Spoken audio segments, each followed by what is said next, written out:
Un movimiento en falso en el taller, una puerta que no debía estar abierta, y su mundo se vino abajo.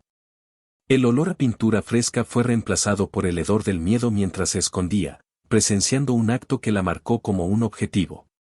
Ahora, la única barrera entre ella y una tumba segura es un hombre que la desprecia desde el momento en que la vio.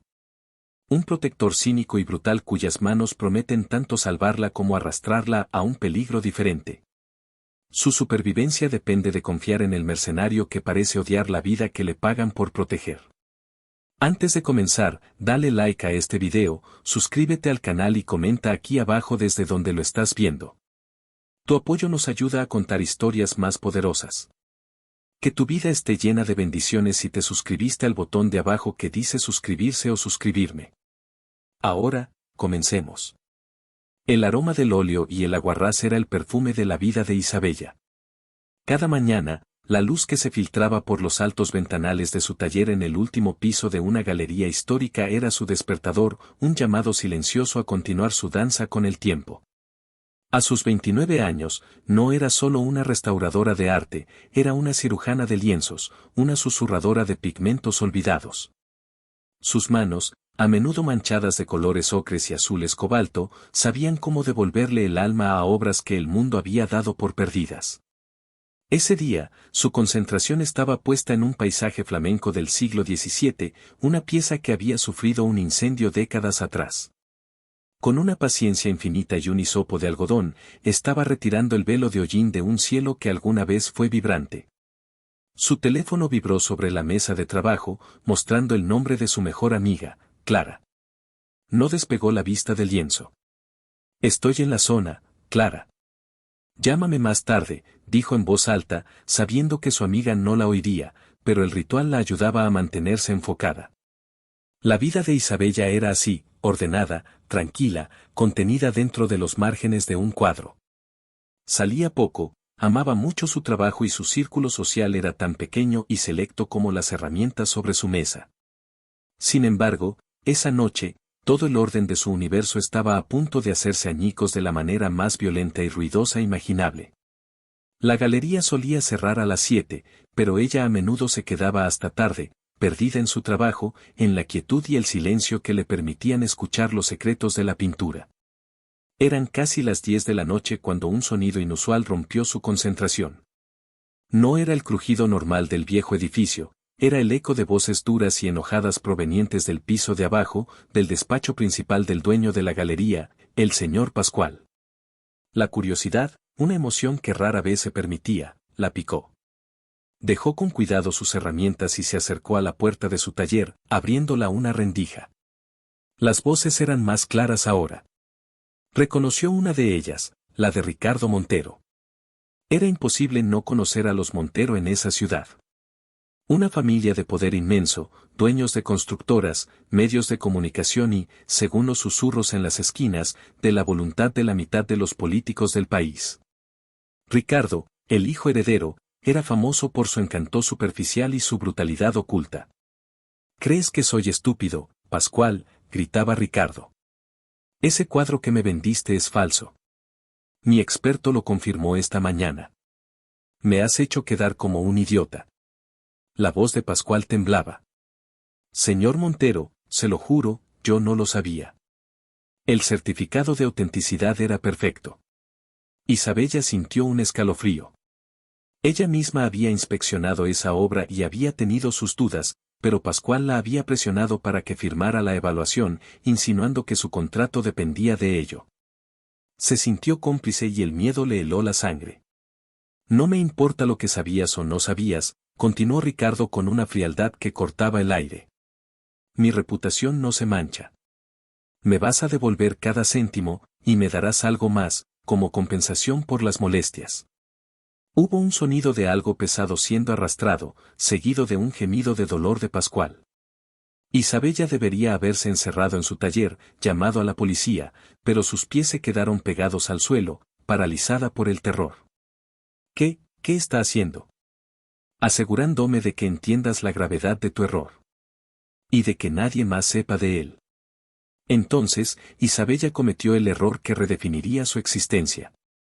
Empujada por un impulso inexplicable de ver, de entender, se asomó un poco más por el rellano de la escalera que bajaba al primer piso. Vio a dos hombres enormes sujetando a un pálido y sudoroso Pascual. Y vio a Ricardo Montero, de pie frente a él, con una pequeña y elegante pistola de plata en la mano. Sus miradas se cruzaron por una fracción de segundo. Los ojos oscuros y depredadores de Ricardo se clavaron en los suyos. El pánico se apoderó de Isabella. Un grito ahogado se le escapó de la garganta mientras se echaba hacia atrás, golpeando accidentalmente un jarrón de metal que estaba en una mesita del pasillo. El estruendo fue ensordecedor en el silencio tenso. «¿Hay alguien arriba?», gritó uno de los hombres. El corazón de Isabella martilleaba contra sus costillas tan fuerte que creía que se le iba a salir del pecho. No pensó, solo corrió.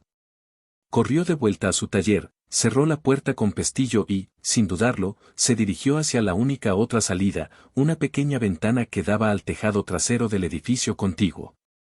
Oyó cómo los hombres pateaban la puerta. «Ábranla», rugió Ricardo.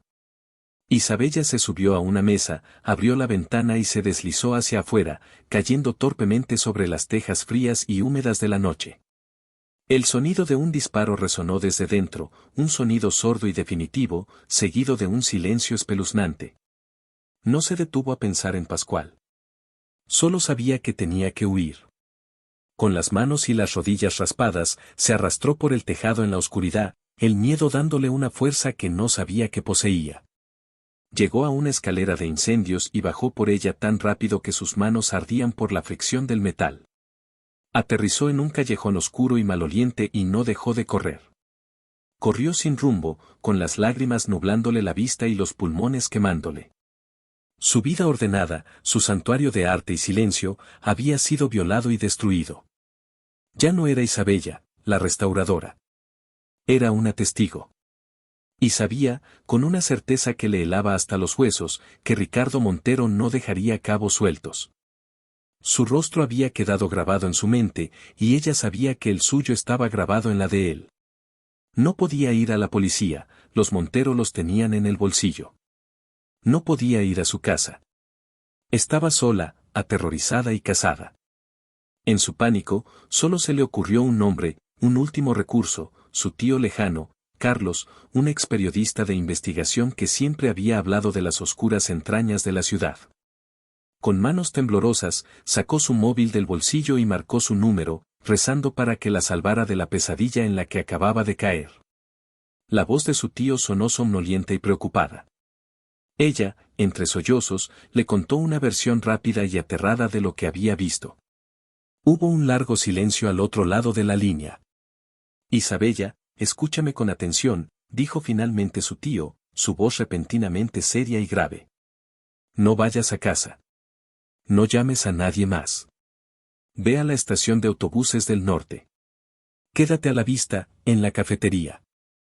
Te enviaré a alguien. No hables con nadie hasta que un hombre se te acerque y te pregunte si el cielo flamenco sigue nublado. ¿Entendido?» «Sí, tío, entendido», susurró ella. «Hija, ten mucho cuidado. Acabas de meterte en la jaula del lobo».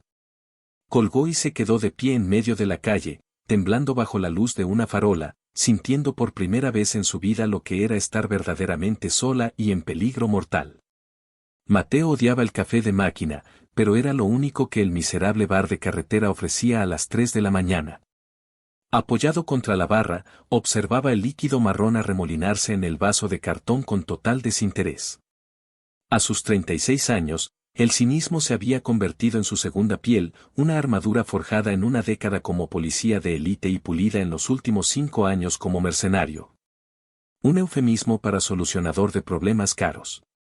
Su teléfono vibró. Era Javier, su intermediario, su único amigo, si es que esa palabra todavía significaba algo para él. «Tengo un trabajo para ti», dijo Javier sin preámbulos. «¿A estas horas?» «Debe ser jugoso o desesperado», respondió Mateo con su voz grave y rasposa. «Ambas cosas». Una chica vio algo que no debía. El cliente es Carlos Herrera, el viejo periodista. Su sobrina. El problema es a quien vio, a Ricardo Montero. Parece que se deshizo del dueño de una galería de arte y la chica estaba en el lugar equivocado. Mateo se enderezó. Los Montero.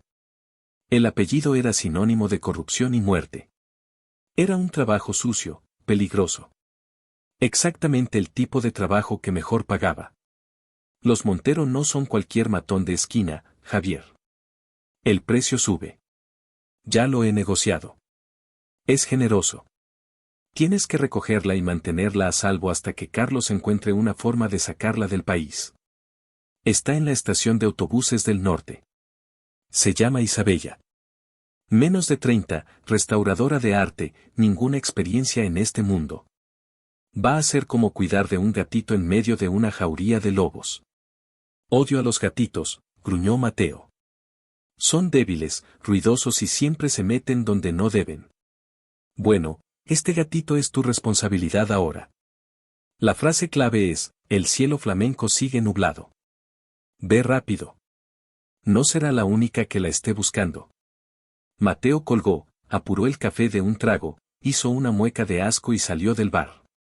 Conducía un viejo pero potente coche negro, anónimo y rápido.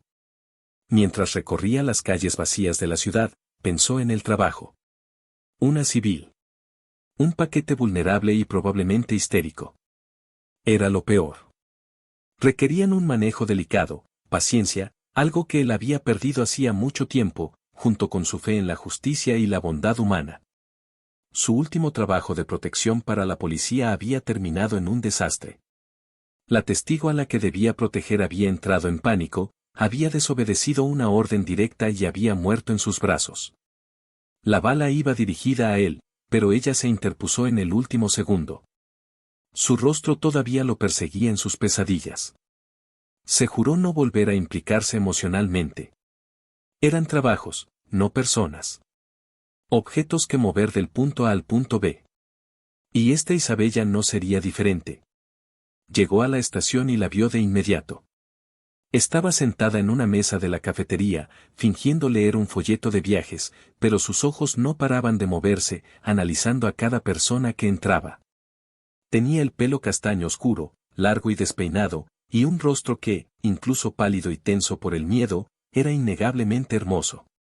Llevaba un vestido caro y unos zapatos que claramente no estaban hechos para correr. Mateo suspiró. Un problema mimado. Se acercó a su mesa, imponente y sombrío, proyectando una sombra sobre ella. Ella levantó la vista, y sus ojos, de un intenso color avellana, se abrieron con alarma. ¿El cielo flamenco sigue nublado?, preguntó él, su voz un murmullo grave y sin emoción. Ella asintió, visiblemente aliviada.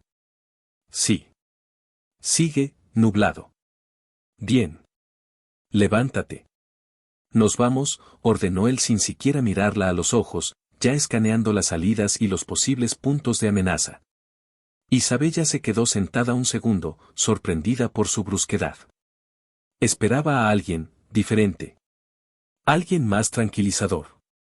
Este hombre parecía tallado en granito. Era alto, ancho de hombros, con el pelo negro muy corto y una barba de varios días que no lograba ocultar una cicatriz que le cruzaba la mandíbula. Sus ojos eran del color del acero frío. No voy a ninguna parte hasta que me digas quién eres, dijo ella, intentando que su voz sonara firme, aunque por dentro estaba temblando. Mateo finalmente la miró, y la intensidad de su mirada la hizo encogerse. Soy la única persona en este maldito planeta que puede mantenerte con vida esta noche. Ahora, o te levantas y vienes conmigo, o me voy y te las arreglas sola con la gente que seguramente ya viene de camino a recogerte. Y ellos no serán tan educados. La palabra educado sonaba como un chiste cruel en sus labios. Isabella se levantó de un salto, tragando saliva. Agarró su bolso con manos sudorosas. Vamos, dijo él, y sin esperar respuesta, se dio la vuelta y empezó a caminar hacia la salida. Isabella tuvo que trotar para seguir su ritmo. La agarró bruscamente del brazo al llegar a la puerta, no con delicadeza, sino como se agarra un objeto, tirando de ella hacia la oscuridad del aparcamiento. Suéltame, me haces daño, protestó ella. Él se detuvo bajo la luz amarillenta de una farola y se giró para enfrentarla. Estaban muy cerca. Ella podía oler en él un rastro de café, cuero y algo más, algo puramente masculino y peligroso. Regla número 1, princesa, dijo él, su voz baja y amenazante. Yo hablo, tú obedeces. Yo doy una orden, tú la sigues sin rechistar. Yo digo corre, tú corres. Yo digo calla, tú te coses la boca. Tu vida ahora depende de mi capacidad para mantenerte a salvo, y mi capacidad depende de tu total y absoluta obediencia. ¿Ha quedado claro? Isabella lo miró, una mezcla de miedo e indignación ardiendo en su interior. Él la llamó princesa con un desprecio tan evidente que le dolió. No me llames así, espetó ella. Una sonrisa casi imperceptible, fría y sin alegría, se dibujó en sus labios. Me temo que te llamaré como me dé la gana. Ahora, entra en el coche. La empujó sin miramientos hacia su coche, un sedán oscuro y sin distintivos. Le abrió la puerta del copiloto y esperó a que entrara. Una vez dentro, se sintió atrapada. El coche olía a él, era su territorio. Él se sentó al volante y arrancó el motor con un rugido contenido. Mientras salían del aparcamiento, Mateo la miró de reojo. ¿Tienes teléfono? Ella asintió. Dámelo. Isabella dudó. Pero. Dámelo. Ahora. Le entregó el móvil. Él lo tomó, le quitó la tarjeta SIM, la partió por la mitad con sus pulgares y luego, con una fuerza sorprendente, dobló el teléfono hasta que la pantalla se resquebrajó y se apagó. Arrojó los restos por la ventana abierta a la autopista. Oye. Ese era mi teléfono, exclamó ella, incrédula. También era un rastreador que podía llevar a los hombres de Montero directamente a nosotros. De nada, respondió él con sarcasmo. A partir de ahora, estás desconectada. No hay familia, no hay amigos, no hay vida anterior. Solo existes tú, yo y estas 4 paredes de metal. Bienvenido a tu nueva vida. Condujeron en silencio durante un rato, la tensión en el coche era tan espesa que se podía cortar con un cuchillo. Isabella miraba por la ventana la ciudad que se alejaba, sintiendo que cada kilómetro la separaba más de la persona que era hacía apenas unas horas. Se sentía desnuda, vulnerable, y a merced de un bruto sin corazón que la trataba como un paquete molesto. Por su parte, Mateo conducía con una concentración absoluta, sus ojos constantemente moviéndose entre la carretera y los espejos retrovisores. Sabía que los primeros momentos eran los más críticos. Los hombres de Montero no eran idiotas, estarían revisando las cámaras de la galería, buscando cualquier pista. Pronto sabrían que ella había escapado. No eran simples matones, eran un ejército privado con recursos ilimitados. Después de unos 20 minutos, notó unas luces que se mantenían a una distancia constante detrás de ellos. Un sedán negro, igual de anónimo que el suyo. Podía ser una coincidencia.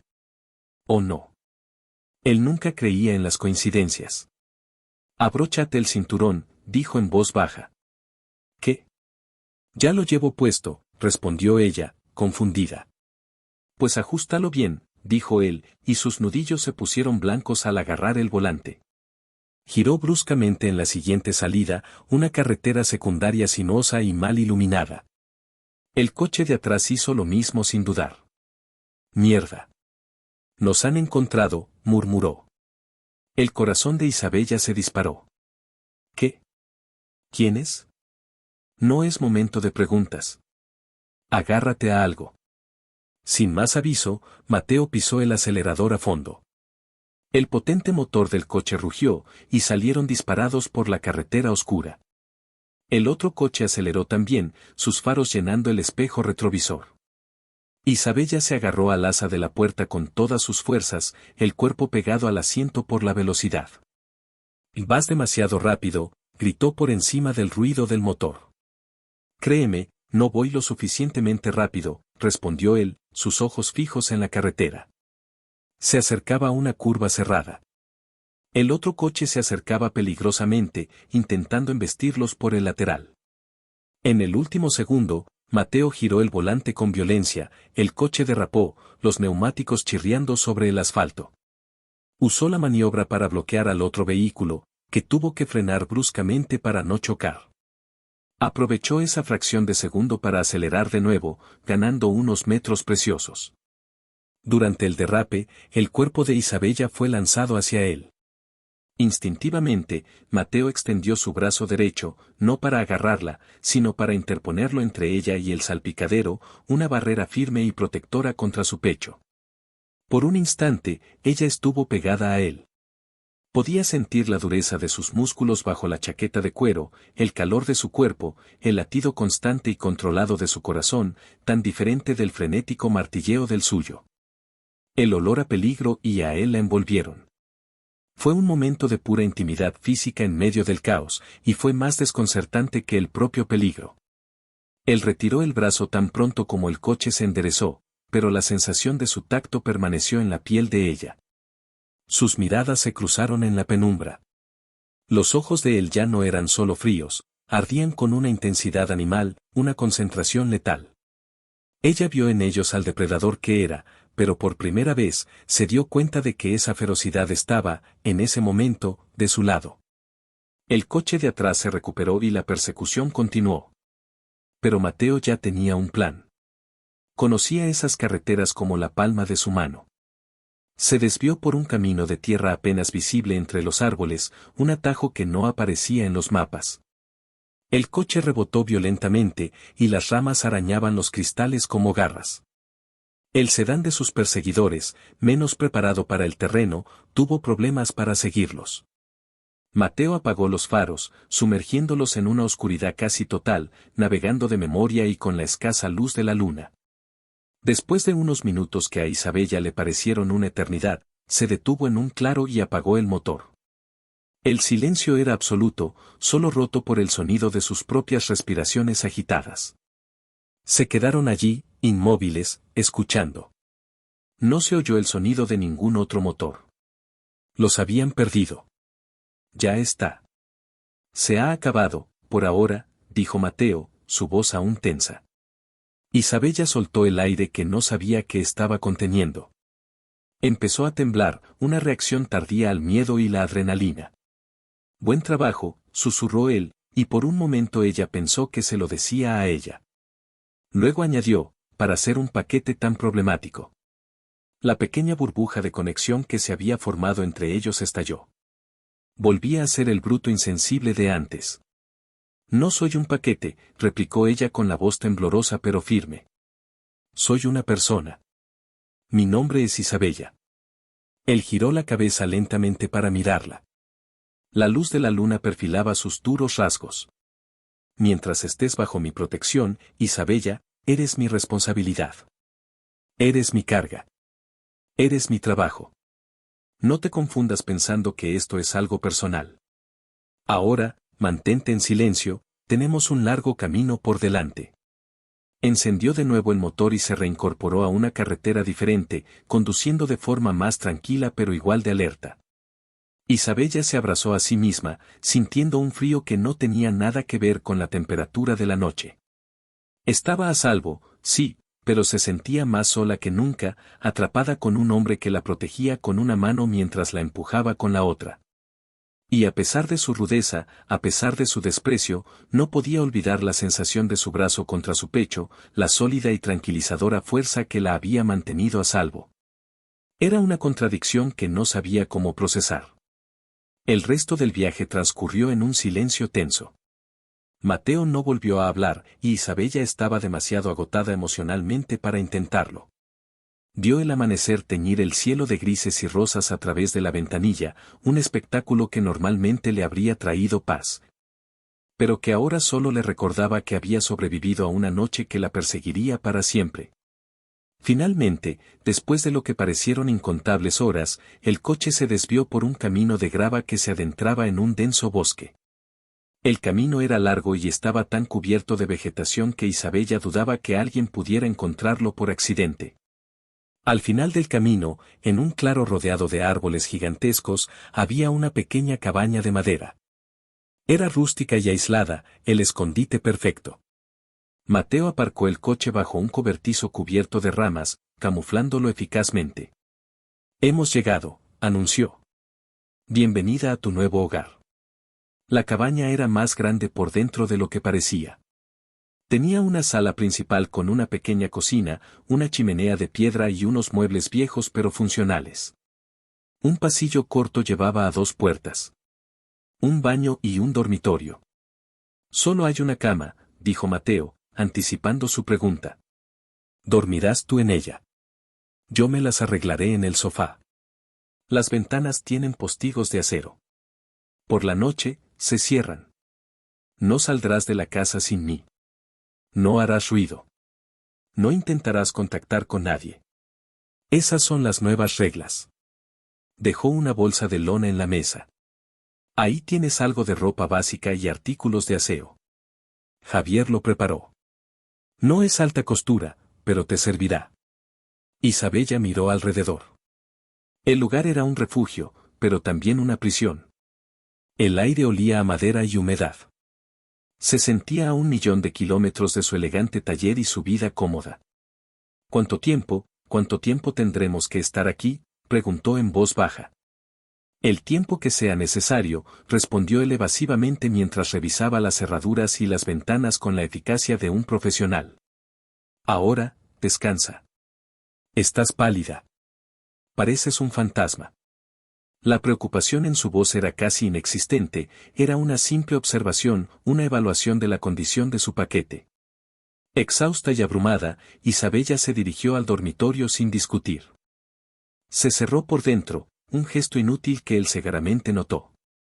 La cama era dura, pero en ese momento le pareció el mayor de los lujos.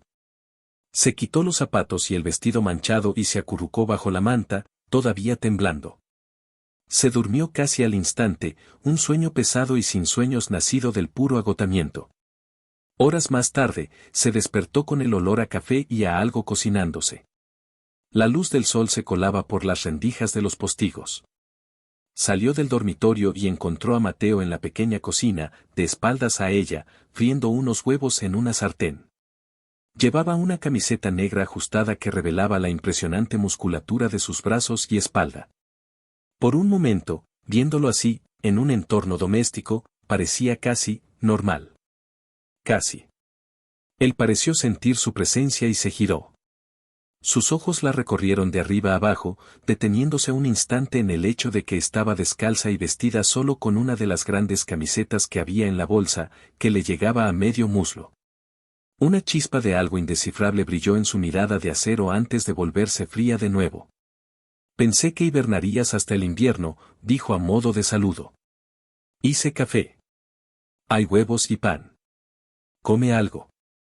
Puso un plato sobre la pequeña mesa de madera y se sentó frente a ella, observándola mientras comía en silencio.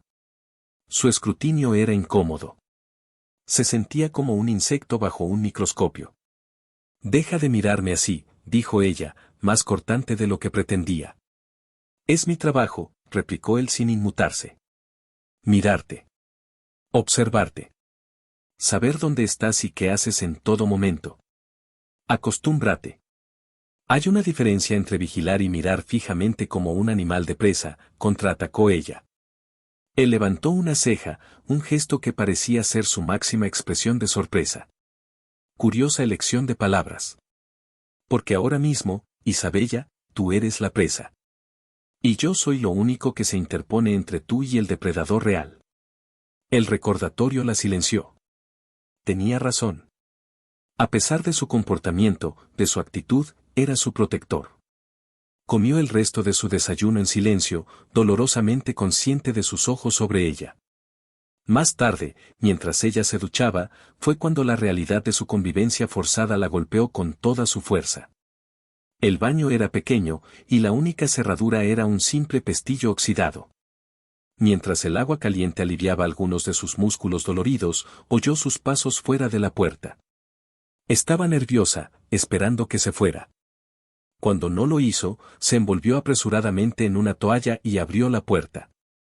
Él estaba allí, apoyado en la pared del pasillo, con los brazos cruzados. No parecía avergonzado en lo más mínimo. ¿Se puede saber qué haces?, le espetó ella, sujetando la toalla con fuerza. Te lo he dicho. Mi trabajo. Podrías resbalar. Caerte. golpearte la cabeza. Podría haber una serpiente en las tuberías. Mi trabajo es anticipar todas las posibilidades. Su rostro era una máscara de seriedad, pero sus ojos vagaron descaradamente por su cuerpo, recorriendo sus hombros desnudos, la curva de su clavícula y deteniéndose en sus piernas húmedas antes de volver a sus ojos. Había una insolencia calculada en su mirada. Eres un pervertido, dijo ella, sintiendo el calor subir a sus mejillas, una mezcla de ira y una extraña y no deseada excitación. Soy un profesional, la corrigió él, su voz un murmullo profundo. Y como profesional, te aconsejo que te asegures de que la toalla esté bien sujeta. Sería una lástima que se cayera.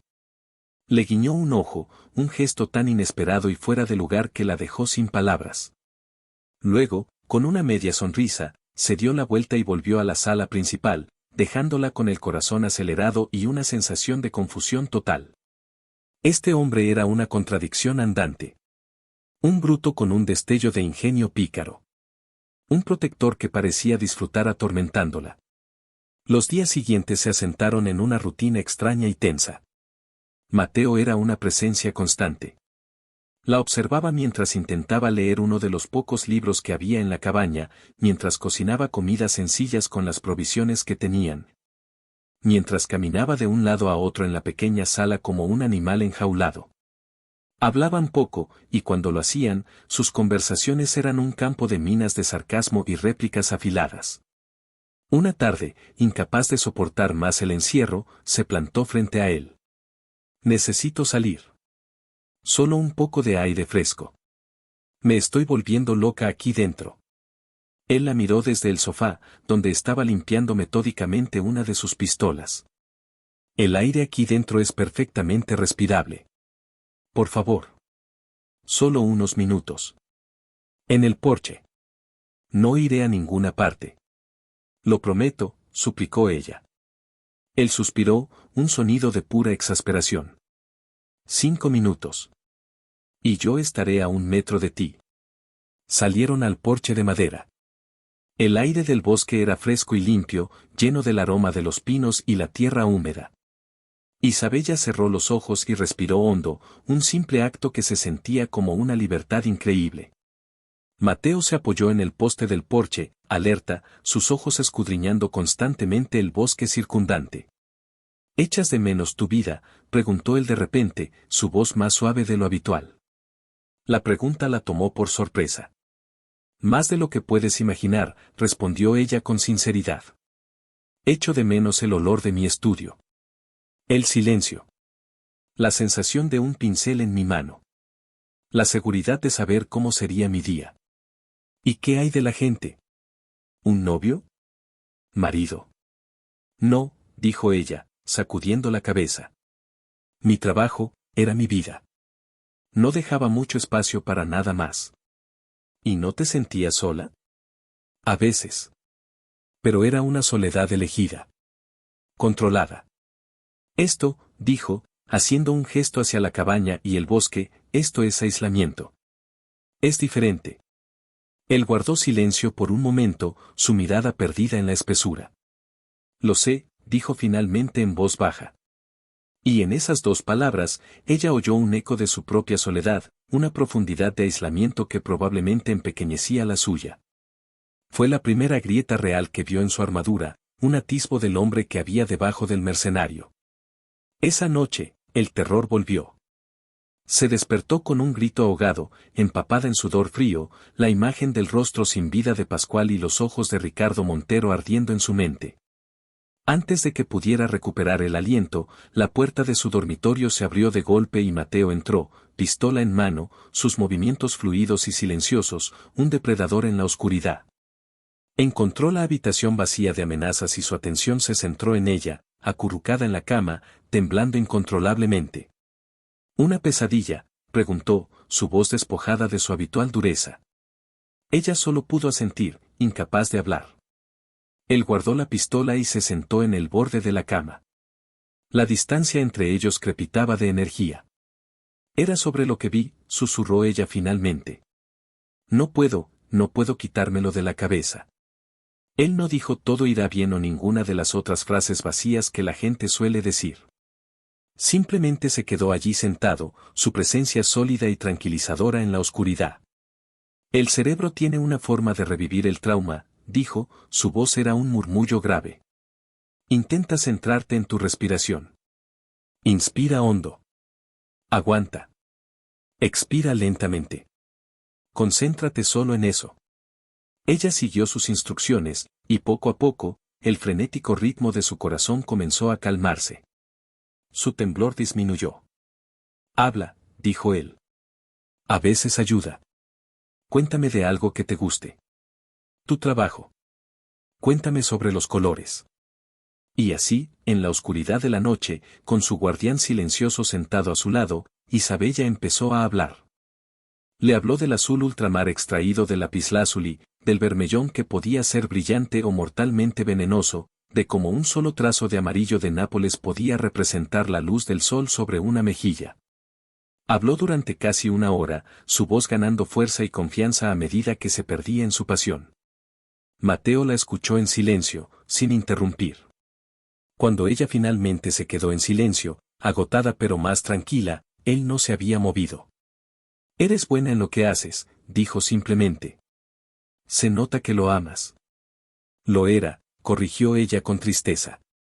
No sé si alguna vez podré volver a ello. Volverás, dijo él con una certeza que la sorprendió. Yo me aseguraré de ello. Se levantó para irse, pero ella, en un impulso, alargó la mano y le rozó el brazo. Gracias, Mateo, susurró. Él se tensó bajo su toque, como si no estuviera acostumbrado al contacto humano. Miró su mano sobre su brazo y luego a sus ojos. El aire de la habitación se espesó de repente, cargado de una emoción nueva y desconocida para ambos. Se quedó así un largo momento, debatiendo algo internamente. Luego, retiró lentamente su brazo y salió de la habitación sin decir una palabra más, cerrando la puerta suavemente detrás de él. Isabella se quedó mirando la puerta, con la sensación del calor de su piel todavía en la punta de sus dedos. Algo había cambiado entre ellos esa noche. La línea entre protector y protegido, entre captor y cautiva, se había desdibujado. Unos días después, Javier, el contacto de Mateo, llamó por el teléfono satelital, la única conexión que tenían con el mundo exterior.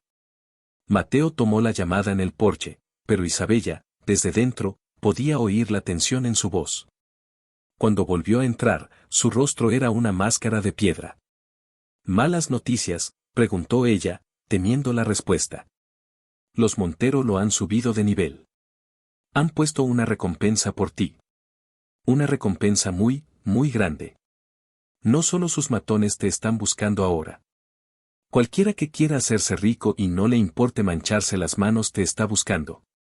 El miedo, que se había convertido en un compañero sordo y constante, se agudizó de nuevo. Quieren encontrar al eslabón débil, continuó Mateo. Han empezado a presionar a la gente que conoces. Amigos, antiguos colegas. Tu amiga, Clara. La han interrogado. ¿Clara? Oh, Dios mío. ¿Está bien? Está asustada, pero ilesa. Por ahora. Fue una advertencia. Una forma de decirnos que pueden llegar a cualquiera. Isabella se dejó caer en una silla, sintiendo que las piernas le fallaban. La culpa la inundó.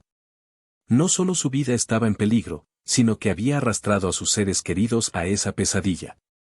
Es mi culpa, susurró. Mateo se arrodilló frente a ella, una acción tan inesperada que la dejó sin aliento. La tomó por los hombros, su agarre firme pero no violento. La obligó a mirarlo. No. No es tu culpa. La culpa es de los monstruos como Montero. Tú no hiciste nada malo. Escúchame, Isabella. No voy a dejar que te pase nada. Ni a ti, ni a tu amiga. Voy a terminar con esto. La intensidad en sus ojos era feroz. Por primera vez, no la veía como un trabajo o un paquete. La veía a ella. Y ella vio en él a un hombre dispuesto a pararse frente a un huracán por ella. La promesa en sus ojos era tan potente, tan abrumadora, que por un instante se olvidó del miedo. Olvidó que lo odiaba, que era un bruto, que la exasperaba. En ese momento, él era su ancla, su fortaleza. Y en ese instante de cruda vulnerabilidad y feroz promesa, la atracción que había estado bullendo bajo la superficie, la tensión nacida de la hostilidad y la proximidad forzada, finalmente estalló. Él todavía la sujetaba por los hombros, y la distancia entre sus rostros era mínima. Ella podía ver las motas grises en sus ojos de acero, sentir su aliento cálido en su piel. El mundo se redujo a ese pequeño espacio entre ellos. Él inclinó la cabeza, su mirada descendió a sus labios, y ella supo lo que iba a pasar. Y lo deseaba. Lo deseaba con una desesperación que la asustaba y la emocionaba a partes iguales. Pero justo cuando sus labios estaban a punto de tocarse, un sonido agudo y antinatural rompió el silencio del bosque. El zumbido inconfundible de un dron. Los ojos de Mateo se abrieron de golpe, la pasión reemplazada instantáneamente por la alerta roja de un soldado. La soltó y se puso de pie de un salto, corriendo hacia la ventana y mirando a través de una pequeña rendija. Mierda, siseó entre dientes. La vio, una pequeña máquina negra flotando sobre la línea de árboles, su cámara, un ojo de cristal impasible, apuntando directamente hacia la cabaña. Ya no estaban aislados. Ya no estaban a salvo. El enemigo estaba en su puerta. Mateo se giró hacia ella, el rostro tenso y letal. La expresión no dejaba lugar a dudas. La tregua, la conexión, el momento de vulnerabilidad, todo se había evaporado. Solo quedaba el peligro inminente. Agarró un rifle de asalto de un compartimento oculto bajo el suelo y le arrojó una pistola a ella, que la cogió torpemente por puro reflejo. Nos han encontrado, dijo él, su voz era un gruñido bajo y peligroso que vibraba con una violencia contenida. Aléjate de las ventanas. Y prepárate. Esto se va a poner muy feo. La prisión se había convertido en un campo de batalla. Y el hombre que casi la había besado se había transformado de nuevo en el frío mercenario, listo para matar para protegerla. Pero ahora ella sabía que no era solo un trabajo. Y esa certeza lo cambiaba todo. El zumbido del dron era como el de un insecto metálico enviado desde el infierno. Un presagio. Mateo no necesitó pensarlo dos veces. La violencia era su idioma nativo y entendía perfectamente lo que aquel sonido significaba. Y suelo, ahora, le gritó a Isabella, empujándola hacia abajo detrás del robusto sofá de cuero justo cuando la primera ventana estallaba en una lluvia de cristales. El sonido agudo de un disparo de rifle de alta potencia hizo eco en el pequeño espacio, y una bala atravesó la pared donde la cabeza de Isabella había estado hacía apenas una fracción de segundo. El terror puro y helado la paralizó por un instante. Esto no era como en las películas. Era real, ruidoso, caótico y olía a pólvora y a madera astillada. Vio a Mateo moverse con una gracia letal que contradecía su tamaño. Era como un gran felino, bajo y rápido, arrastrándose hacia la bolsa de lona de la que sacó varios cargadores y una segunda pistola, que deslizó por el suelo de madera hasta ella. No la sueltes por nada del mundo, ordenó, su voz era un gruñido bajo pero extrañamente calmado en medio del infierno. No tienes que disparar si no puedes, pero tenerla en la mano puede salvarte la vida. Más disparos acribillaron la cabaña. El ruido era ensordecedor. Isabella se acurrucó detrás del sofá, sosteniendo el arma con ambas manos, que temblaban tan violentamente que le castañeteaban los dientes. Se sentía increíblemente pesada, fría y ajena. Era un objeto de muerte, y estaba en sus manos.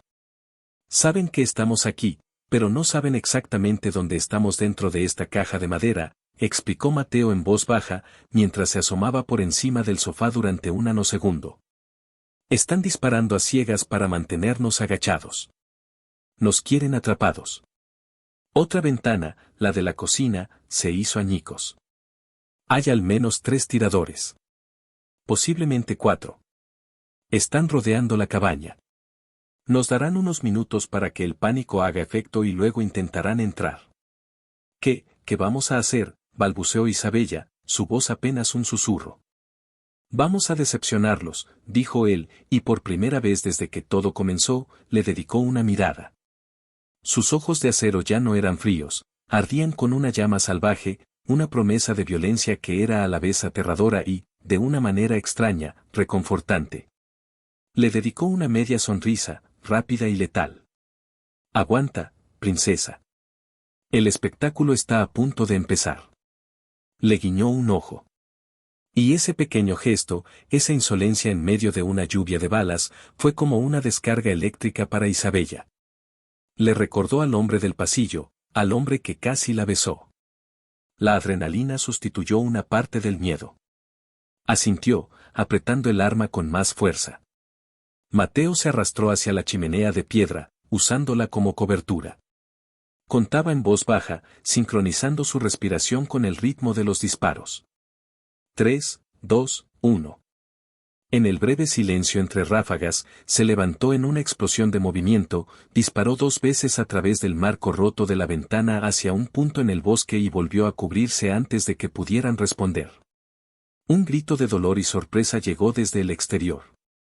Uno menos, murmuró Mateo, cambiando de posición para arrastrarse hacia la pared trasera. ¿Cómo sabías que estaba ahí?, susurró Isabella, asombrada. El destello del cañón. Por la noche, es como un faro. No son profesionales de alto nivel, son matones con buenos juguetes. Eso nos da una ventaja. Le indicó que lo siguiera, arrastrándose por el suelo. Tenemos que salir de aquí. Planean quemarnos vivos o acribillarnos. La única salida que no esperarán es la frontal, directamente hacia ellos. Isabella pensó que era una locura. ¿Salir hacia las balas? Exactamente. Irán con cuidado por los flancos y la parte trasera, esperando que intentemos escabullirnos por el bosque. Atacaremos por el centro. Lo último que se esperan. Necesito que hagas algo por mí. La miró fijamente. Voy a abrir la puerta de una patada y lanzaré esto. Le mostró una pequeña granada de humo. En cuanto la lance, quiero que corras en línea recta hacia el coche. No mires atrás, no te detengas, no dudes. Solo corre. Te cubriré. ¿Entendido? El miedo volvió a apoderarse de ella. Correr hacia la muerte. Pero la certeza en los ojos de Mateo era absoluta. Confiar en él era su única opción. Asintió de nuevo, la garganta demasiado seca para hablar. Se posicionaron junto a la puerta principal, que ya tenía varios agujeros de bala. El corazón de Isabella latía tan rápido que se sentía mareada. Prepárate, murmuró Mateo. Se quitó el pasador de la granada de humo con los dientes. Luego, en un movimiento brutalmente rápido, pateó la puerta, que salió volando de sus bisagras, y arrojó la granada al porche. Hubo un silbido y luego una espesa nube de humo gris comenzó a llenar el exterior. Ahora, Isabella, corre. La orden fue un rugido que la sacó de su parálisis. Y corrió. Corrió como nunca antes en su vida, con los pulmones en llamas y las piernas moviéndose por puro instinto de supervivencia. Oyó disparos detrás de ella, el sonido del rifle de asalto de Mateo respondiendo con ráfagas controladas y mortales. No se atrevió a mirar atrás. El coche estaba a unos 30 metros de distancia. Parecía 1 kilómetro. Un par de balas silbaron peligrosamente cerca de su cabeza, levantando tierra a sus pies. Soltó un grito de pánico pero no se detuvo. Vio a un hombre salir de entre los árboles a su derecha, levantando un rifle hacia ella. Cerró los ojos, esperando el impacto. Pero en su lugar, oyó un disparo seco y el hombre cayó al suelo como un saco de patatas. Mateo. Él la estaba cuidando. Llegó al coche y se agachó detrás de la puerta del copiloto, torpe con las llaves que Mateo le había metido en la mano. Las encontró, abrió y se metió dentro, cayendo sobre el asiento. Un segundo después, Mateo se deslizó al asiento del conductor, una de las lunas laterales estalló por un disparo. Tenía un corte en la frente del que manaba sangre, pero no pareció notarlo. Arrancó el motor justo cuando otra ráfaga de balas impactaba contra la parte trasera del vehículo. El coche salió disparado marcha atrás, luego giró violentamente y aceleró por el camino de tierra, lejos de la cabaña y del tiroteo. Isabella miró por el espejo retrovisor y vio la cabaña, su pequeño refugio y prisión, arder en llamas. Habían empezado a quemarla, tal y como Mateo había predicho.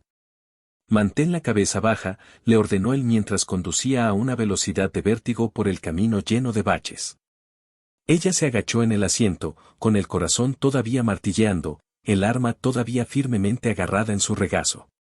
Condujeron durante al menos 15 minutos a esa velocidad frenética antes de que Mateo redujera la marcha al llegar a una carretera asfaltada. Tomó varias curvas al azar, revisando constantemente los espejos, asegurándose de que nadie lo seguía. Finalmente, pareció satisfecho y se desvió hacia un área de descanso desierta. Apagó el motor y la cabina se sumió en un silencio casi irreal, roto solo por sus respiraciones agitadas. Se acabó, dijo Mateo, su voz sonaba ronca. Se pasó una mano por la cara, manchándose la mejilla de sangre de la herida de la frente. Isabella finalmente soltó el arma sobre el asiento y se cubrió la cara con las manos, y solo entonces se permitió temblar. Los sollozos la sacudieron, una reacción tardía a la certeza de la muerte que acababa de esquivar. Se sintió estúpida por llorar después de haber sobrevivido, pero no podía evitarlo. Mateo la dejó llorar durante un minuto. Luego, con una delicadeza que la sorprendió por completo, le apartó las manos de la cara. Su toque era áspero, calloso, pero extrañamente gentil. Oye, dijo en voz baja. Estás viva. Lo hiciste bien.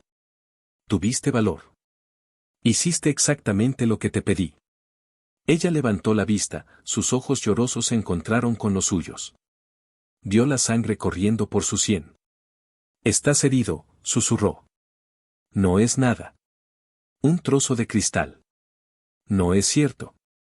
Necesitas limpiarlo. Rebuscó en su bolso, que milagrosamente había logrado coger antes de huir, y sacó un paquete de pañuelos. Humedeció uno con un poco de agua de una botella que había en el coche y, con manos aún temblorosas, empezó a limpiar la herida. Estaban increíblemente cerca en el espacio confinado del coche.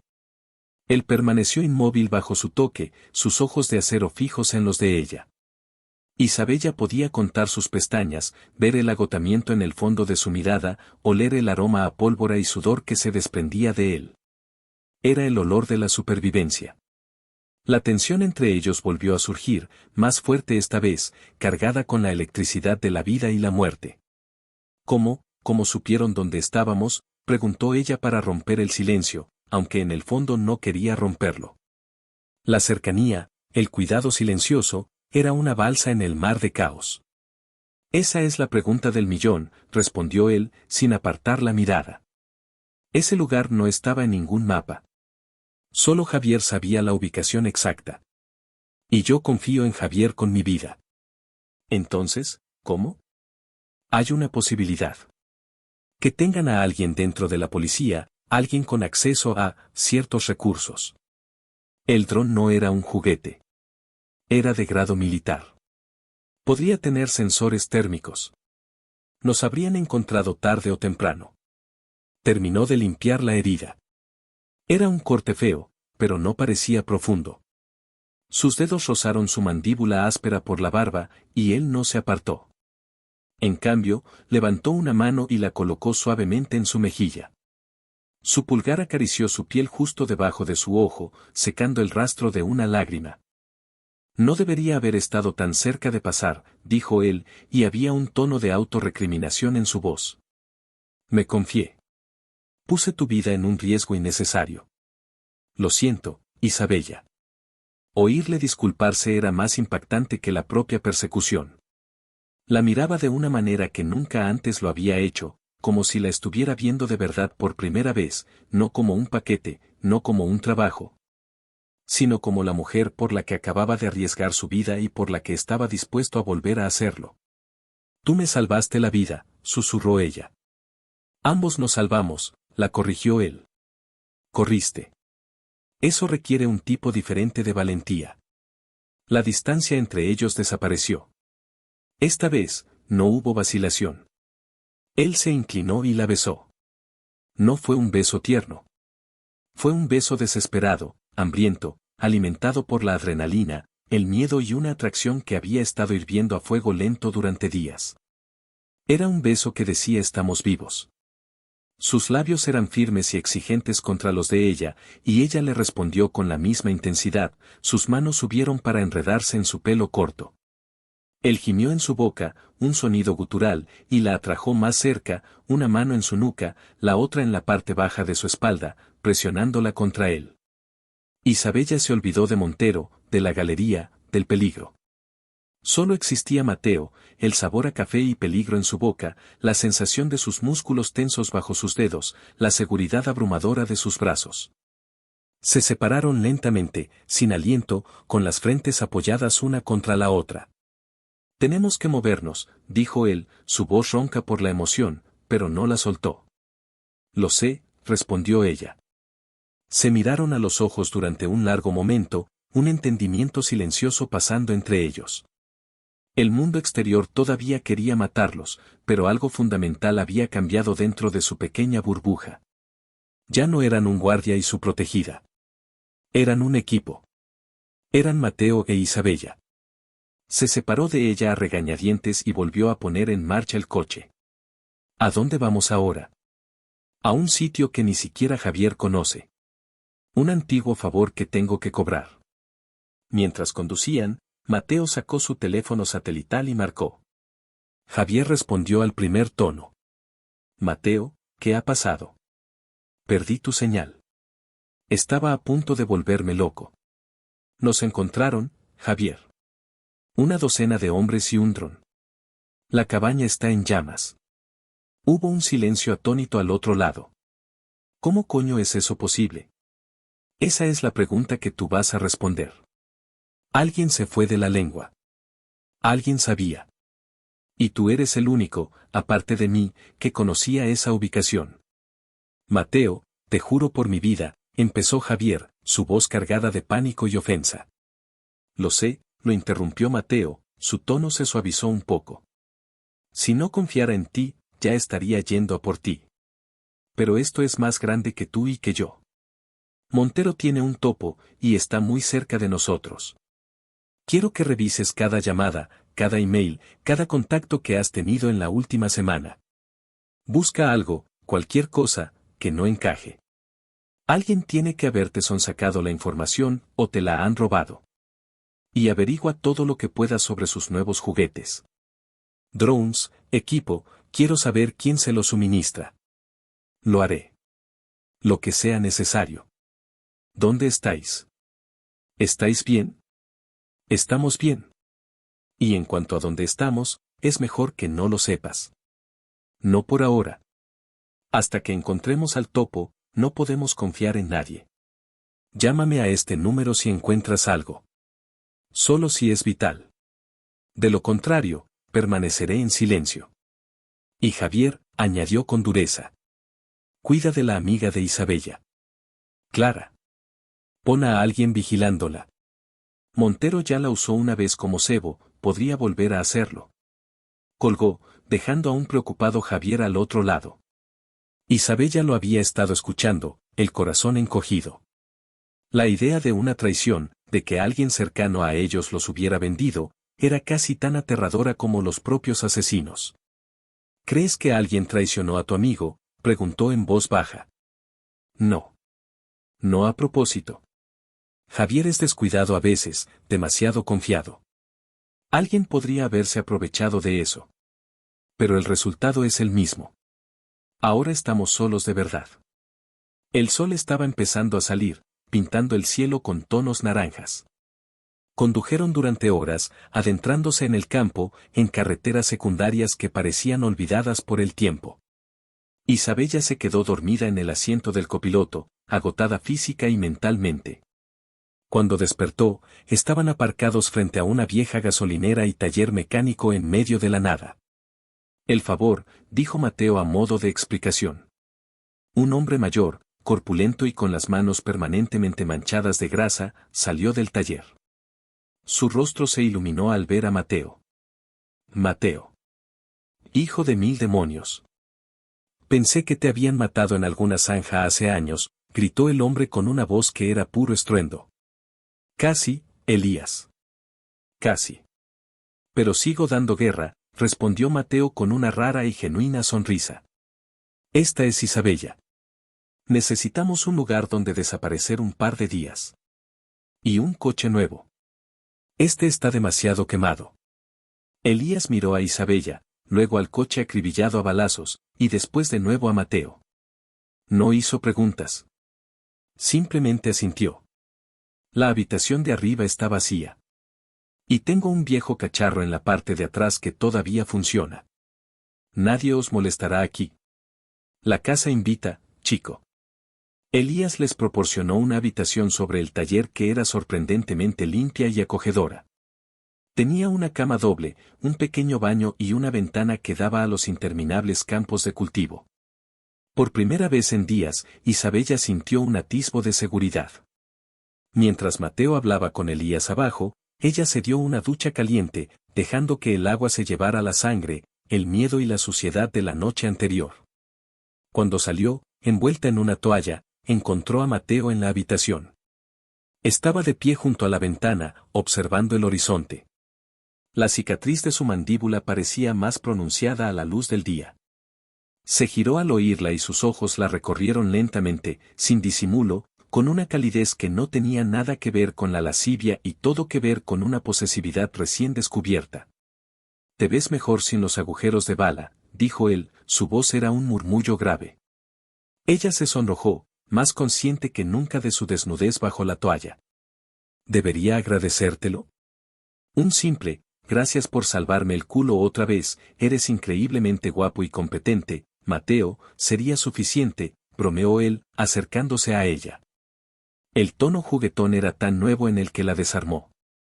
¿Crees que eres competente, Competente para mantenerte viva. En cuanto a lo otro, supongo que tendrás que juzgarlo tú misma.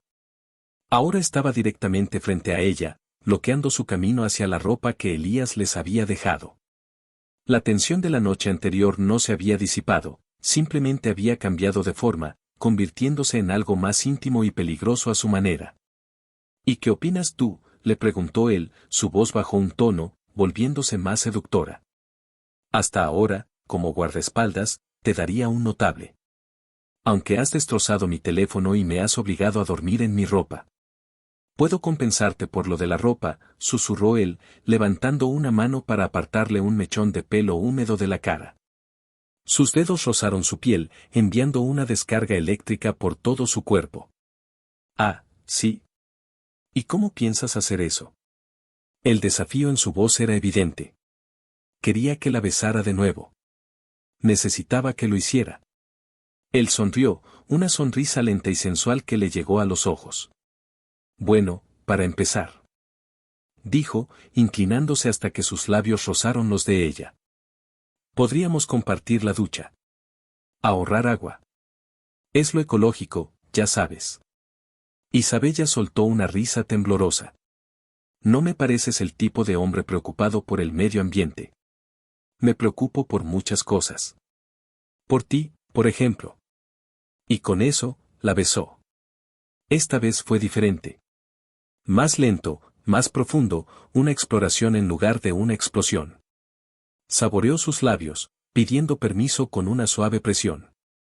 Ella se lo concedió, abriéndose a él, sus brazos rodeándole el cuello. La toalla se aflojó, pero a ella no le importó. Él la levantó en brazos sin esfuerzo, como si no pesara nada, y la llevó a la cama. Lo que siguió fue un descubrimiento.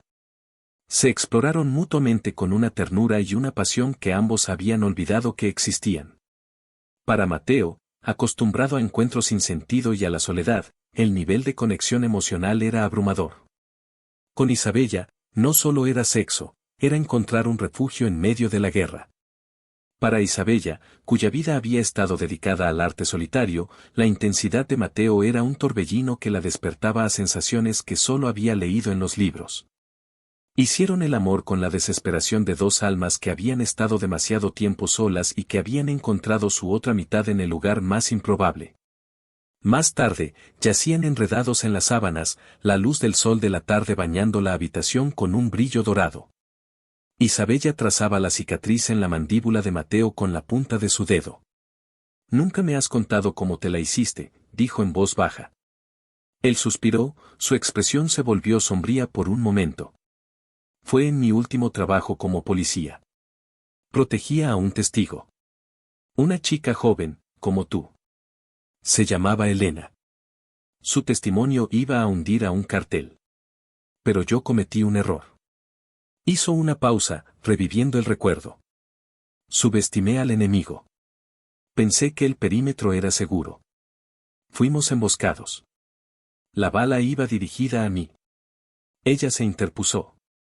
Isabella vio un dolor tan profundo en sus ojos que le rompió el corazón. Entendió todo, su cinismo, su dureza, su necesidad obsesiva de control.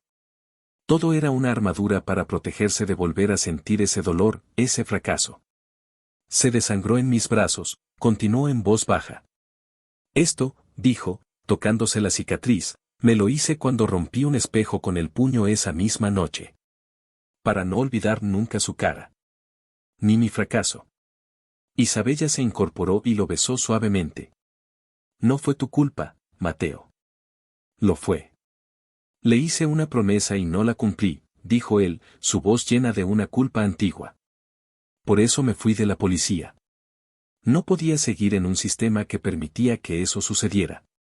Y me juré no volver a implicarme personalmente nunca más. Trabajos, no personas. Levantó la vista hacia ella, una vulnerabilidad cruda en su mirada. Y entonces apareciste tú, princesa. Y echaste por tierra todos mis planes. Ella le sonrió, con los ojos llenos de lágrimas. Pues me alegro de haberlo hecho.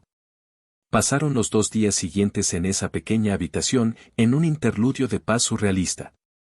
Se contaron historias, compartieron miedos y se amaron con una urgencia que nacía de la incertidumbre de su futuro. Mateo descubrió que Isabella tenía un ingenio mordaz y una fuerza que no había sospechado. Isabella descubrió que bajo la fachada del mercenario duro había un hombre con un profundo sentido del honor y una lealtad feroz. Estaban construyendo su propio mundo en esa pequeña habitación, un mundo donde solo existían ellos dos. Pero el mundo real no tardó en llamar a su puerta. En la tercera mañana, el teléfono satelital de Mateo sonó. Era Javier. La breve paz se hizo añicos. He encontrado algo, dijo Javier, su voz era urgente. Revisé todas mis comunicaciones. Hay un programa espía en mi sistema. Muy sofisticado. Ha estado copiando y enviando fragmentos de información durante semanas. Lo rastreé. La señal se triangula en un servidor privado que pertenece a Empresas Montero. Tenían acceso a todo, Mateo. Calendarios, ubicaciones seguras, perfiles de los clientes. El topo era digital, gruñó Mateo. Maldita sea. ¿Algo más? Sí. Lo peor. He estado investigando el dron que te atacó. El número de serie lo relacioné con una empresa de seguridad privada de vanguardia. Son mercenarios de élite, los mejores que el dinero puede comprar. Montero no está usando matones callejeros. Ha contratado a profesionales para cazaros. El que dirige la operación es un tipo llamado Sombra. El nombre resonó en el aire. Mateo se puso rígido. ¿Has dicho Sombra? Isabella vio cómo el color desaparecía del rostro de Mateo. ¿Lo conoces?, preguntó ella, alarmada. Sí, respondió Javier desde el teléfono, su voz llena de aprensión. Fue compañero de Mateo en las fuerzas especiales. Eran los mejores.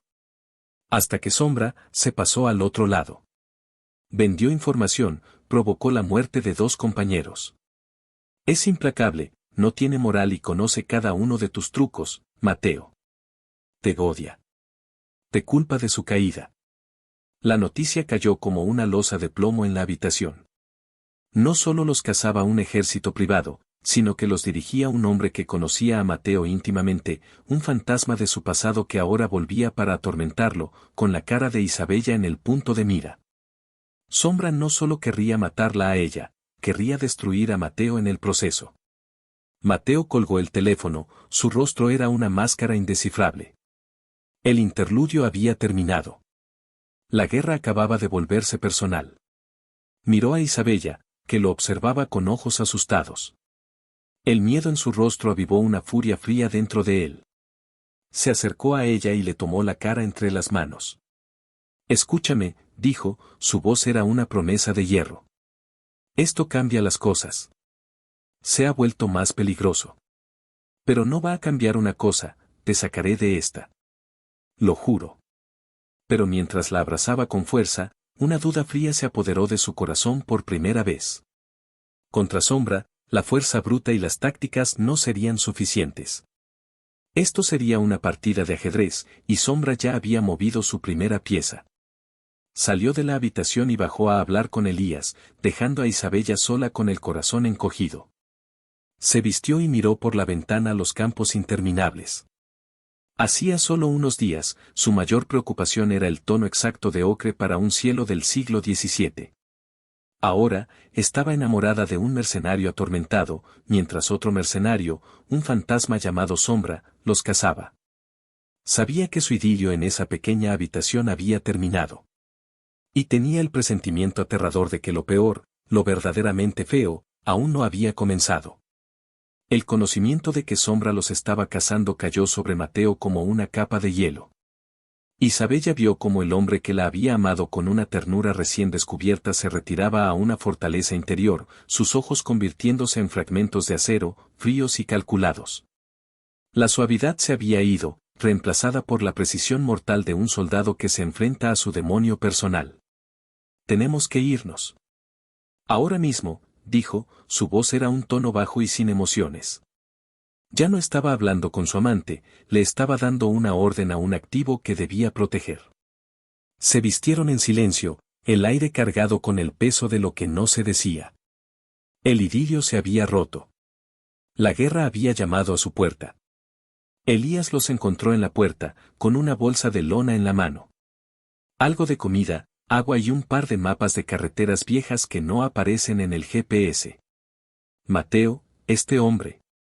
Sombra, es él. Mateo simplemente asintió, su mandíbula tensa. Ten cuidado, hijo, dijo el viejo mecánico, poniendo una mano pesada y grasienta sobre el hombro de Mateo. Hay fantasmas que es mejor dejar enterrados. Sin otra palabra, subieron al viejo pero robusto coche que Elías les había preparado y se adentraron en las carreteras secundarias justo cuando el alba comenzaba a teñir el horizonte. Condujeron durante horas en un silencio espeso. Isabella no se atrevía a hablar, sintiendo que cualquier palabra sería una intrusión en la batalla que Mateo estaba librando dentro de su propia cabeza. Ella solo veía su perfil, una silueta de granito contra el paisaje que pasaba, sus manos agarrando el volante con una fuerza que blanqueaba sus nudillos. Finalmente, incapaz de soportar más la tensión, ella extendió la mano y le tocó el brazo. Mateo. Háblame. Él no apartó la vista de la carretera. No hay nada que decir. Es un trabajo. Hay un objetivo nuevo y más peligroso. La misión sigue siendo la misma, mantenerte viva. No me mientas, insistió ella, su voz suave pero firme. Esto no es solo un trabajo. Lo vi en tu cara cuando oíste su nombre. Es personal. Él suspiró, un sonido áspero y cansado. Él y yo, éramos como hermanos. Pasamos por el infierno juntos en el entrenamiento. En el campo, nos cubríamos las espaldas. Él era el mejor tirador que he visto. Yo era el estratega. Éramos invencibles. O eso creíamos. Se detuvo en el arcén de la carretera desierta y finalmente se giró para mirarla. La cruda vulnerabilidad que ella había visto brevemente en él había sido reemplazada por un dolor antiguo. Tenía una debilidad, el dinero y el ego. Le gustaba el lujo, las mujeres caras. Se sentía infravalorado. Empezó a vender información. Pequeñas cosas al principio, luego movimientos de tropas. 2 hombres de nuestro equipo murieron en una emboscada que nunca debió ocurrir. Yo descubrí que fue él. Lo denuncié. Para él, no fue un acto de honor, sino la máxima traición. Lo expulsaron, y desapareció en el inframundo. Juró que me haría pagar. Me culpa por haberle quitado la única vida que conocía. No fue tu culpa, susurró Isabella. Hiciste lo correcto.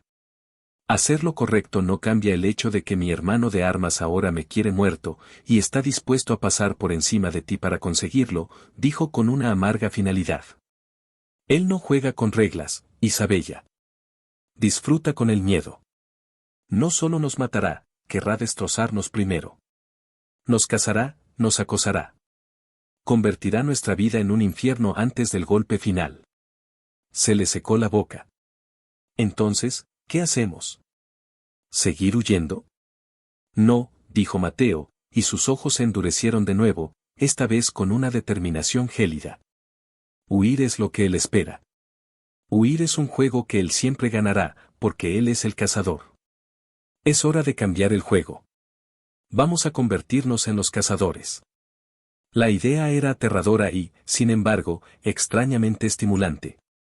Por primera vez desde que todo empezó, veía un camino que no era solo de supervivencia, sino de lucha. Si queremos detener a Sombra, tenemos que cortarle el suministro, continuó Mateo, pensando en voz alta. Y eso es Montero. Si hundimos a Montero, su financiación desaparece, Sombra se queda sin cliente y sin recursos. Necesitamos pruebas. Pruebas irrefutables que puedan derribar todo su imperio y a todos los políticos y policías que tiene comprados. ¿Pero cómo? Montero es un fantasma. Está protegido por capas de abogados y poder. Fue entonces cuando una idea comenzó a formarse en la mente de Isabella, una idea nacida de su propio mundo. El arte, dijo ella, enderezándose en su asiento. Pascual. La discusión que escuché era sobre un cuadro falso. Montero no es un coleccionista, es un inversor. He oído rumores durante años, en el mundillo. Artistas que de repente se vuelven famosos, obras de calidad mediocre que se venden por millones en subastas privadas. Es una forma clásica de blanquear dinero. Compras, arte, por una miseria con dinero sucio, inflas artificialmente su valor y luego lo vendes en una subasta legítima. El dinero que vuelve es limpio. Y las piezas a menudo se mueven a través de puertos francos en el extranjero, lejos de cualquier impuesto o registro. Mateo la miró con una nueva admiración en sus ojos. ¿Podrías identificar esas transacciones? ¿Reconocer el patrón? Podría intentarlo. Si pudiera acceder a los registros de ciertas casas de subastas, a los catálogos, podría ver qué piezas no encajan. Montero acaba de donar un ala entera al Museo de Arte Moderno. Va a haber una gala de beneficencia para celebrarlo en una semana. Él estará allí. Todo su círculo íntimo estará allí. Dicen que su oficina, la real, la que nadie ve, está en el último piso del museo. Mateo asimiló la información, las piezas encajando en su mente. Una gala. Lleno de gente rica. Seguridad por todas partes. Sería el lugar perfecto para esconderse a plena vista. Puso el coche de nuevo en marcha, su propósito renovado. De acuerdo. Ese es nuestro objetivo. Pero no podemos hacerlo solos. Necesitamos a Javier y a tu tío. Javier para la parte tecnológica, Carlos para saber a qué perro fiel del sistema judicial podemos entregarle las pruebas una vez que las tengamos. La semana siguiente fue un torbellino de actividad clandestina. Encontraron refugio en un motel anónimo en las afueras de una ciudad diferente cada noche. Mateo, a través de canales seguros, se coordinó con Javier y Carlos. Javier, sintiéndose culpable por el fallo de seguridad, trabajó sin descanso. Consiguió planos del museo, identificó puntos ciegos en las cámaras, investigó a la compañía de seguridad y, lo más importante, les consiguió identidades falsas para la gala. Serían el señor y la señora Visser, ricos coleccionistas de arte holandeses. Carlos, usando su red de viejos contactos, identificó a una jueza a punto de jubilarse, una mujer conocida por su integridad intachable. Que odiaba a los Montero y que estaría dispuesta a actuar si le daban munición suficiente. Mientras los hombres se ocupaban de la logística, Isabella se sumergió en su mundo. Con un ordenador portátil encriptado, se dedicó a investigar las recientes adquisiciones de Montero. Lo que encontró la asombró. Estaba mirando un imperio de lavado de dinero multimillonario construido sobre lienzos.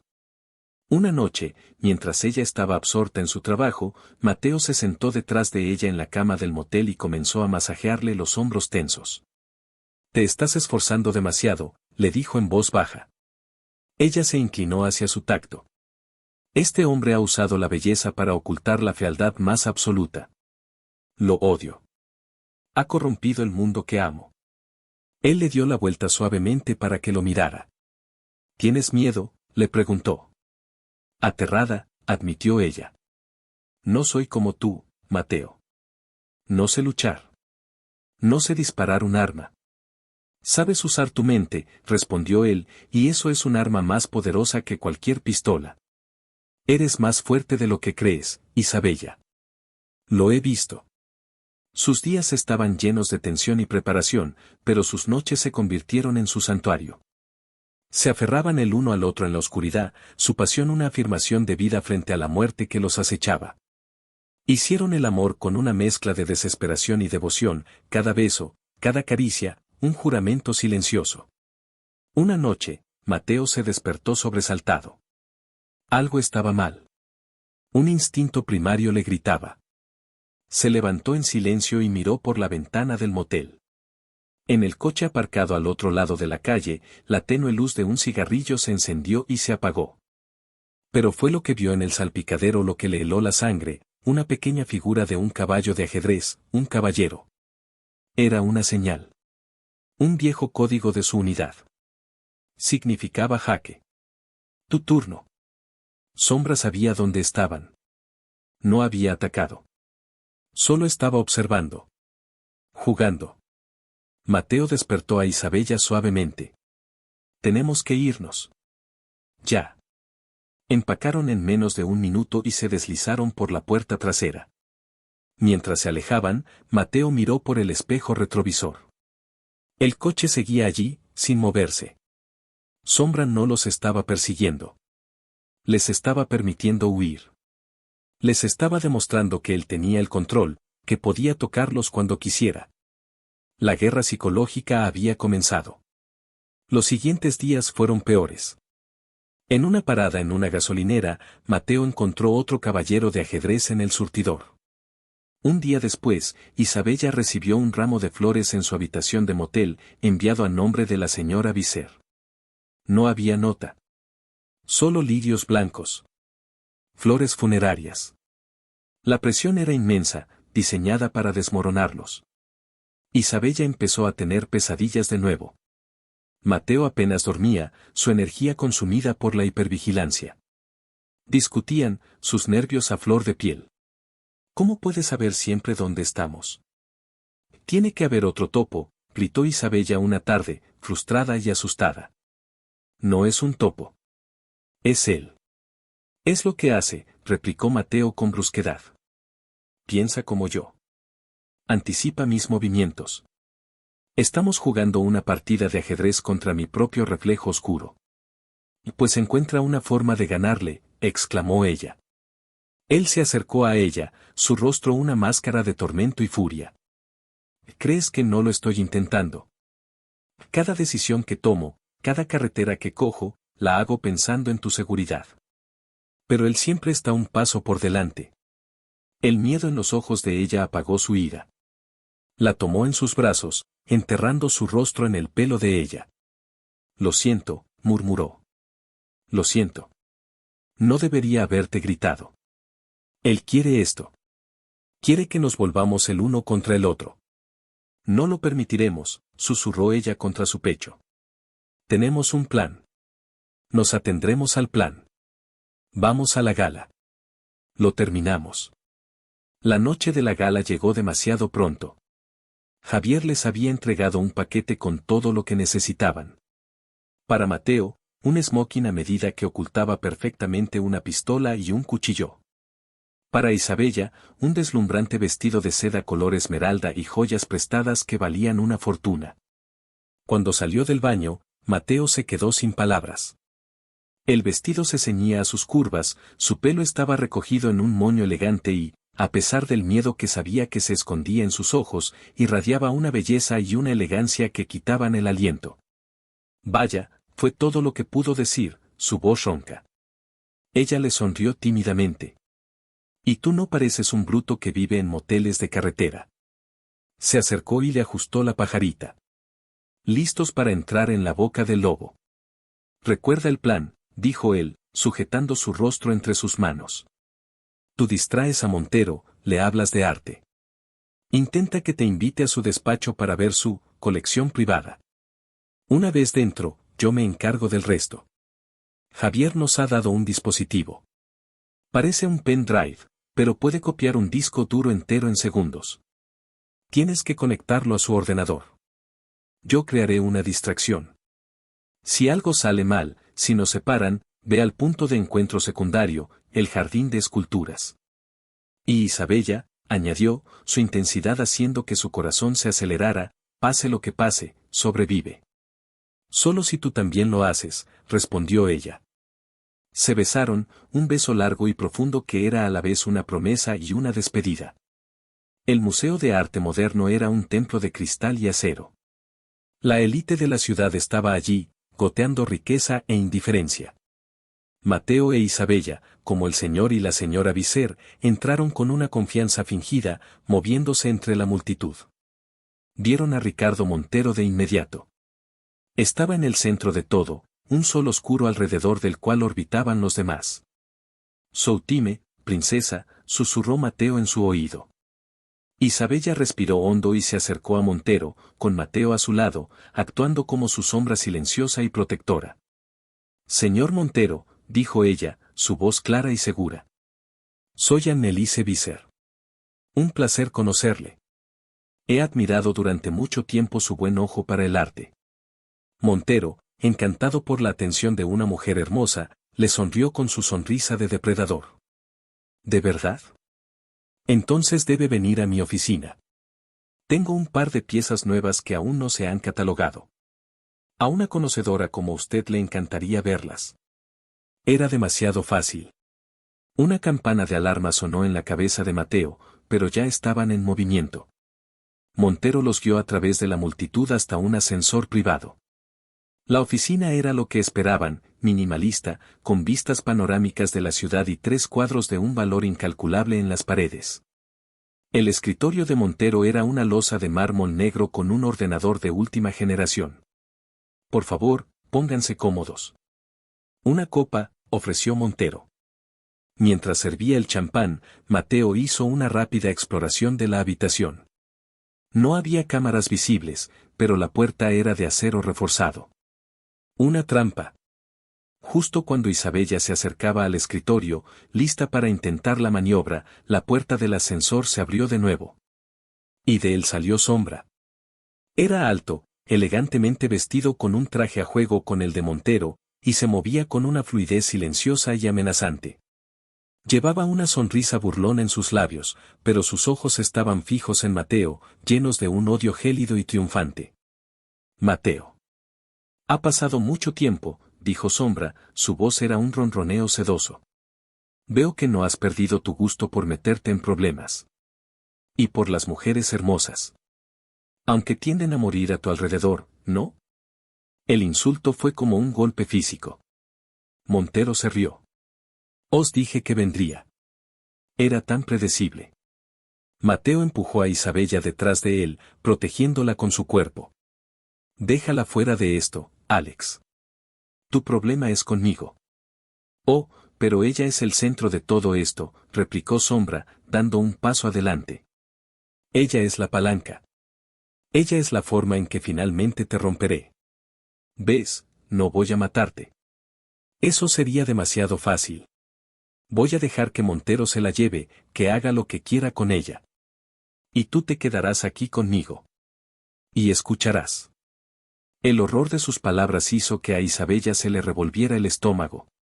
Montero agarró su brazo, sus dedos clavándose en su piel como garras. No te preocupes, querida. Seré mucho más hospitalario de lo que él ha sido, le susurró al oído. No, rugió Mateo, intentando lanzarse hacia adelante, pero Sombra se interpuso en su camino, moviéndose con una velocidad cegadora. Sacó una pistola con silenciador y le apuntó. Ni un paso más. O le disparo a ella aquí mismo. La elección era imposible. La impotencia era absoluta. Isabella vio la agonía en el rostro de Mateo mientras Montero la arrastraba hacia un panel oculto en la pared, que se abrió para revelar otra habitación. No te preocupes por ellos, Ricardo. Tenemos asuntos pendientes de hermanos, dijo Sombra, su atención completamente fija en Mateo. Isabella fue empujada a la otra habitación y la puerta se cerró detrás de ella. Se encontró en una especie de apartamento de lujo, sin duda la guarida privada de Montero. Lo último que oyó fue a Sombra riéndose. Sola con el monstruo, el pánico amenazó con ahogarla. Pero entonces, las palabras de Mateo resonaron en su cabeza: eres más fuerte de lo que crees. Sobrevive. Se enderezó, sus ojos se encontraron con los de Montero. Se negó a mostrar miedo. En la otra habitación, la batalla comenzó. Te subestimé, Alex. Contratar a Montero para que me contratara a mí para proteger a la chica a la que tu cliente quería muerta. Un movimiento ingenioso, dijo Mateo, mientras ambos daban vueltas como lobos. Solo para atraerte. Para tenerte aquí.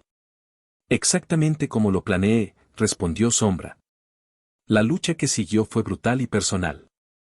No era solo un combate físico, era un torbellino de historia compartida y odio.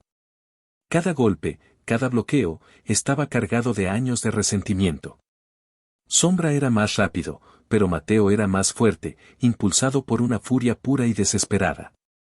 Mientras tanto, en la otra habitación, Isabella jugaba su propia partida. Eres valiente, lo reconozco, dijo Montero, sirviéndose una copa.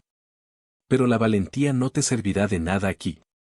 Puede que tengas razón, respondió Isabella, su mente trabajando a toda velocidad. Pero tienes que admitir que hay cierta ironía en todo esto. Quieres matarme por algo que presencié, pero todo tu imperio se basa en presenciar. En el ojo del coleccionista. Tu reputación. Jugó con su ego, hablando de arte, distrayéndolo, moviéndose lentamente por la habitación. Dio lo que estaba buscando, un pesado premio de bronce sobre una estantería. Mateo y Sombra chocaron contra una pared, el impacto hizo temblar los cuadros. Sombra logró desarmar a Mateo, y la pistola se deslizó por el suelo. Siempre fuiste el preferido, siseó Sombra, dándole un rodillazo en el estómago a Mateo. El héroe. Y mientras yo tenía que arrastrarme por las obras. Tú elegiste tu camino, jadeó Mateo, bloqueando un puñetazo. Tú me empujaste a él, gritó Sombra, su rostro contorsionado por la rabia.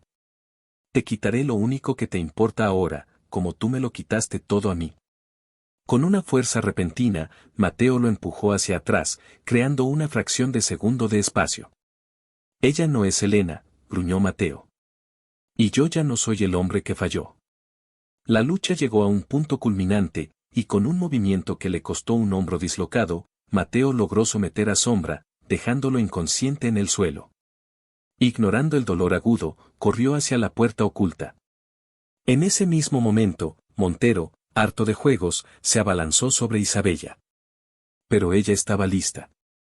Se hizo a un lado y agarró el premio de bronce, golpeándolo en la cabeza con toda la fuerza que pudo reunir. Él se tambaleó, sorprendido, y ella lo golpeó de nuevo. Se desplomó en el suelo, inconsciente. Justo entonces, la puerta se abrió de golpe y Mateo entró, con el rostro ensangrentado y el brazo colgando en un ángulo extraño. Se detuvo en seco al ver a Isabella de pie, con el arma improvisada en la mano, y a Montero en el suelo. El alivio en su rostro fue tan profundo, tan absoluto, que casi se cae. Corrió hacia ella, la abrazó con su brazo bueno, y ella se derrumbó contra él. Habían sobrevivido. La policía, alertada por Javier y presionada por la jueza de Carlos, irrumpió en la gala. El arresto de Ricardo Montero fue el escándalo del siglo. Con él bajo custodia, su imperio de corrupción se derrumbó como un castillo de naipes. Sombra fue arrestado en la escena, su rostro una máscara de odio silencioso e impotente. La pesadilla había terminado. Un año después, el sol de la tarde se filtraba por los grandes ventanales de una casa junto al mar. El olor ya no era de aguarrás, sino de aire salado y de pintura al óleo fresca. Isabella estaba de pie frente a un gran lienzo, una explosión de color y emoción. Sus obras ya no eran restauraciones meticulosas del pasado, eran creaciones vibrantes, llenas de la fuerza y el dolor y el amor que había experimentado. Mateo entró en el estudio, llevando 2 tazas de té. Llevaba una simple camiseta y pantalones cortos, y cojeaba ligeramente, un recuerdo permanente de su lucha con Sombra. Su hombro se había curado, pero nunca volvería a ser el mismo. Ya no era un mercenario. Dirigía una pequeña empresa de consultoría de seguridad, ayudando a gente normal. Puso una taza junto a Isabella y la rodeó con sus brazos desde atrás, descansando sus manos sobre su vientre notablemente abultado. «¿Cómo están mis 2 artistas hoy?», susurró en su oído. Ella se inclinó hacia atrás, apoyándose en su pecho sólido y seguro. El pequeño pateó 3 veces esta mañana. «Creo que tiene tu temperamento», se rió ella. Se quedaron en silencio durante un rato, mirando el cuadro, el mar y el futuro que se extendía ante ellos. «Pensé que te había perdido esa noche», dijo él en voz baja, su agarre se hizo más posesivo. «Nunca», respondió ella, girando la cabeza para besarlo. «Te dije que tenías que sobrevivir tú también. Teníamos un trato». Ricardo Montero la condenó a muerte por su orgullo, por la obsesión ciega de mantener su poder intocable, un poder que resultó ser tan frágil como el cristal. Y Sombra intentó destruir a un hermano por celos y venganza, solo para encontrarse consumido por su propio odio. Cuando ambos hombres vieron al hombre que habían subestimado, a Mateo, renacer junto a Isabella, amándola y encontrando la paz, la vida les enseñó la lección más dura de todas. La historia de Mateo e Isabella es un poderoso recordatorio de que el verdadero valor no reside en el poder ni en la ausencia de miedo, sino en la fuerza que se encuentra al proteger a quien se ama. A veces, las segundas oportunidades no son para recuperar lo que perdimos, sino para convertirnos, a través del dolor y la lucha, en la persona que siempre debimos ser. Y si te ha gustado, suscríbete al canal.